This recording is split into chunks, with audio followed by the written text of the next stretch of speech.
வேண்டாம் வெள்ளம் பண்ணி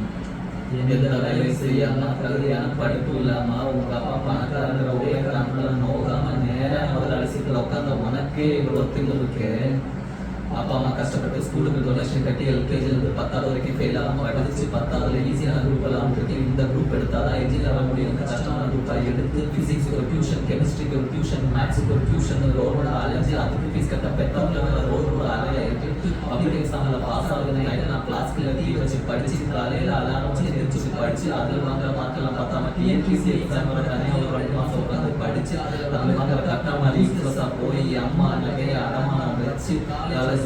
வாங்கி ஃபர்ஸ்ட் இயர்ல 4th இயர் வரைக்கும் வச்சு அரியர்லாம் 4th இயர்ல மொத்தமாக கிளியர் பண்ணி இந்த சொசைட்டிக்குள்ள நுழைஞ்ச இந்த சொசைட்டியோட வேலையில செருப்பால அடிச்சு ரோடா வேலை தேடி அலைஞ்சு 3 வருஷம் 4 வருஷம் வீட்டில் தண்டமா உட்காந்து அப்பா என்ன தெண்டச்சோறும் திட்டி சாப்பிடுற ஒவ்வொரு வயசு சாப்பாடு தொண்டையில சிக்கி சிக்கி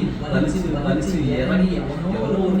அடிச்சுக்கிறது நல்ல விஷயம் எனக்கு வேலை கொடுத்து அதையும் முடியுங்க நினைக்கிற முன்னா மாதிரி ஒரு புறம்போக்கெல்லாம் சமாளிச்சு இன்னைக்கு முன்னாடி நின்று பேசிக்கிட்டு இருக்கிற வேலையில்லா பட்டதாரி எனக்கு எவ்வளோ திமுறா இருக்கும்.